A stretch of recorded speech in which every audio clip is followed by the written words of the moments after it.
মালদ্বীপ বাংলাদেশিদের জন্য হতে পারে অন্যতম শ্রম বাজার। বিস্তারিত জানতে ভিডিওটির শেষ পর্যন্ত দেখুন। বিদেশি শ্রমিকের উপর নির্ভরশীল দেশ মালদ্বীপ।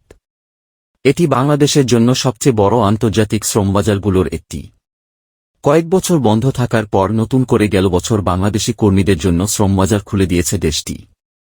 মালদ্বীপের হোমল্যান্ড সিকিউরিটি অ্যান্ড টেকনোলজি মন্ত্রণালয় জানিয়েছে, এখন থেকে বাংলাদেশি শ্রমিক নিয়োগে কোনো বাধা নেই।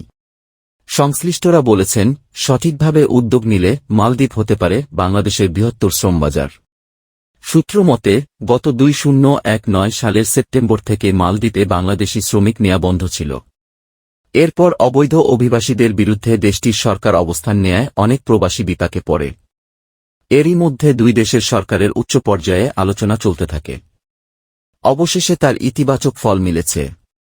2023 সালের 7 ডিসেম্বর থেকে বাংলাদেশি শ্রমিক নেয়ার প্রক্রিয়া শুরু হয়েছে বলে জানিয়েছে মালদ্বীপ হোমল্যান্ড সিকিউরিটি অ্যান্ড টেকনোলজি মন্ত্রণালয়। বাংলাদেশি শ্রমিক নিয়োগ নিষেধাজ্ঞার ফলে ভারত, শ্রীলঙ্কা, নেপাল ও অন্যান্য দেশ থেকে দেশটিতে শ্রমিক নিয়োগ উল্লেখযোগ্য হারে বেড়ে যায়। নতুন কর্মী নিয়োগের নিষেধাজ্ঞা প্রত্যাহার করে নিলেও দেশটিতে অবৈধ প্রবাসীদের সমস্যার দ্রুত সমাধান খুঁজতে অভিযান শুরু করেছে মালদ্বীপ ইমিগ্রেশন। এশিয়া মহাদেশের অন্যতম দ্বীপ অঞ্চল মালদ্বীপ। মালদ্বীপে দক্ষ শ্রমিকের চাহিদা অনেক বেশি। প্রত্যেক বছর অনেক শ্রমিক আমদানি করে থাকে এ দেশ। অন্যান্য দেশের চেয়ে মালদ্বীপ যেতে কম টাকা লাগে। এছাড়া বর্তমানে মালদ্বীপে কাজের ভিসা পাওয়াও অনেক সহজ। কাজের ভিসা নিয়ে মালদ্বীপ থেকে সর্বনিম্ন 3 থেকে 4 লাখ টাকা খরচ হয়। তবে অনেকের এর থেকেও কম টাকা লাগে। মালদ্বীপের ভিসা নিয়ে অনেকেই প্রতারিত হচ্ছে বলে এখানকার বাংলাদেশিরা জানান। তারা বলেছেন, চটকদার বিজ্ঞাপন দেখে কখনোই ভিসার জন্য কাউকে টাকা না দিতে। মালদ্বীপ যেতে চাইলে সরকারি বা বেসরকারি ভালো ভিসা এজেন্সিতে যোগাযোগ করতে অনুরোধ জানান তারা। বাংলাদেশ থেকে একসময় অনেক দেশে বৈধভাবে কর্মসংস্থানের জন্য কর্মীরা গেলেও গত কয়েক বছরে সেই বাজার অনেকটাই সংকুচিত হয়ে গেছে। সরকারি তথ্য অনুযায়ী বিশ্বের 172টি দেশে কাজ নিয়ে যায় বাংলাদেশিরা। প্রতি বছর বাংলাদেশ থেকে সরকারিভাবে 8 থেকে 10 লক্ষ শ্রমিক বিদেশে যান। এদের বেশিরভাগই যান অদক্ষ শ্রমিক হিসাবে। তবে অন্যান্য ভিসা মিলিয়ে 20 লাখের বেশি কর্মী বিদেশে যান বলে জানাচ্ছে বাইরা। বাংলাদেশ সরকারের জনশক্তি কর্মসংস্থান ও প্রশিক্ষণ ব্যুরোর তথ্যমতে এখন পর্যন্ত বাংলাদেশের সবচেয়ে বড় শ্রমবাজার সৌদি আরব। এরপরেই রয়েছে ওমান, কাতার, বাহরাইনের মতো দেশগুলো। জর্ডান, সিঙ্গাপুর, রোমানিয়া ইত্যাদি দেশেও অল্প কিছু করে কর্মী যাচ্ছেন। কুয়েত, মালয়েশিয়া, সংযুক্ত আরব আমিরাত ও মালদ্বীপ একসময় বাংলাদেশের জন্য বড় শ্রমবাজার ছিল। এখনও এসব দেশে বৈধ মিলিয়ে অনেক বাংলাদেশি কাজ করেন। কিন্তু এখন এসব দেশে শ্রমিকরা বৈধভাবে যেতে পারছেন না। করোনার ধাক্কায় টালমাটাল হয়েছে গোটা বিশ্ব, বড় হোঁচ খেয়েছে বৈশ্বিক অর্থনীতি।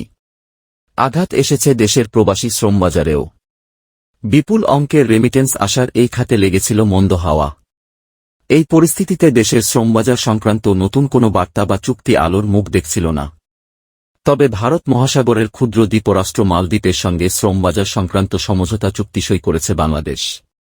করোনার কারণে সংকীর্ণ হতে থাকা শ্রমবাজার নিয়ে মালদ্বীপের সঙ্গে হওয়া নতুন চুক্তিটিকে ইতিবাচক হিসেবে দেখছেন অভিবাসন বিশেষজ্ঞরা।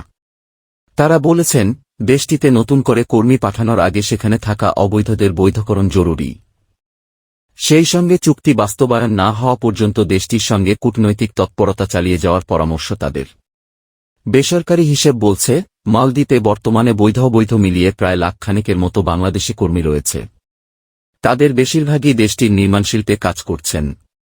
তবে সম্প্রতি পররাষ্ট্র মন্ত্রণালয়ের এক বিজ্ঞপ্তিতে জানানো হয়, দেশটিতে 80,000 বাংলাদেশি কর্মী রয়েছে। মালের সঙ্গে হওয়া শ্রমবাজার সংক্রান্ত চুক্তি প্রসঙ্গে অভিবাসন ও উদ্বাস্তু বিশেষজ্ঞ অধ্যাপক CR আবরার বলেন, নতুন করে কর্মী নেওয়া, অবৈধদের বৈধকরণ কিংবা প্রত্যাবাসনে হওয়া এই চুক্তিটা যথেষ্ট ইতিবাচক। তবে নতুন শ্রমিক পাঠানোর আগে যারা ওখানে অনিয়মিত, তাদের বৈধ হওয়ার প্রক্রিয়া নিয়ে কাজ করতে মালদ্বীপকে বলতে হবে। কারণ অনেক কর্মী সেখানে পরিস্থিতির কারণে অবৈধ হয়ে গেছে বলে শুনেছি।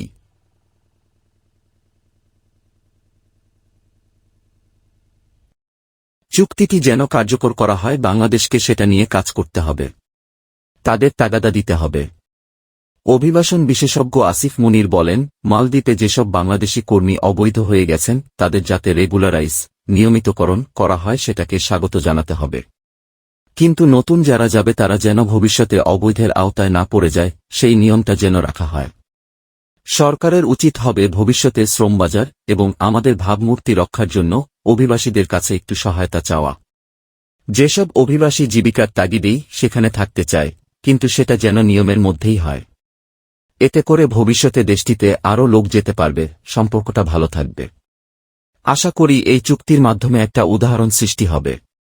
তাহলে অন্য দেশগুলোকেও এটা বলা যাবে, আমরা মালদ্বীপের সঙ্গে যেভাবে চুক্তি করেছি সেই প্রক্রিয়ায় করতে চাই।